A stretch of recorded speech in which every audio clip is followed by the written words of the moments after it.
Nothing expresses your personality more than the artwork on your walls.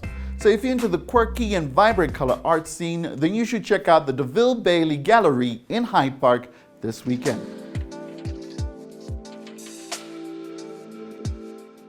This gallery is very fortunate in that it has a very crossover audience, and on the one hand, the people who love it know about art and follow the art scene internationally because it is an international gallery.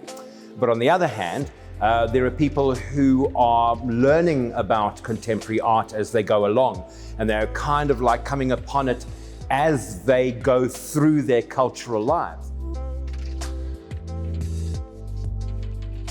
We also have people who are aspirant artists watching what we do. So people coming up from the underground who may be graffiti artists, who may be comic book artists, who may follow the graffiti and comic book thing, are also enthralled at the kind of art that's being brought into the country by this gallery.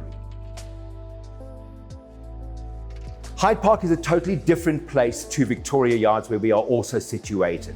But the people who come to Hyde Park are very exposed to the art world in general. They're traveled, they are incredibly discerning about what they spend their money on. They read enormously on the internet and in magazines and in books of critical appraisal about art, so they're exposed. They have absolutely no illusion about what they're seeing because they're brand conscious, and many of them are in fact brand obsessed. So we're amazed at them and they're amazed at us. And it's kind of turned into a love story in this mall at any rate, where we're showing them international names and they're showing us international love. Okay, so we're very proud of our relationship with international artists, and for example, we have one of Portugal's prominent contemporary artists whose name is Jana Abreu, and here we have her self-portrait. And we have a woman who enjoys painting the drama on the inside of her head, on the outside of her face.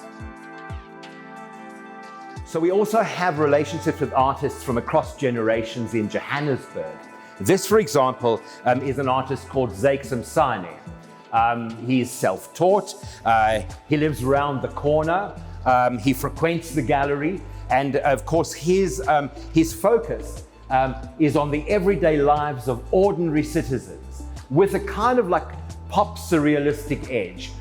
He's one of the most popular of our artists, and his ideas can't go fast enough, and his work can't sell fast enough either. Okay, so here we have the work of the resident artist of the gallery, whose name is simply Fringe. Fringe is a multi-dimensional, multimedia artist who works with many kind of concurrent ideas and forms. One of the things he does is sculptures. In this instance, he has something called Gutinka Minor, which is the vision of a futuristic doll that's been abandoned by a family who's moved on some time to come. And also, he has two family portraits, one of Mickey, one of Snoopy, that are also branded. So branding is one of his favorite things. It's niche, but it's a big niche.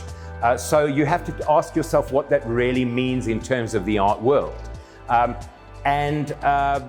There is a kind of an obsession out there about gathering the names and about gathering the works. So we have people who are getting online all the time. We have people who are following up on YouTube and on all of the platforms about this caliber of international pop artists. And they are usually looking with a kind of envy across continents, saying, well, why can't we have this and why can't we do it? And we, I think, are showing them that you can have it and it can be done.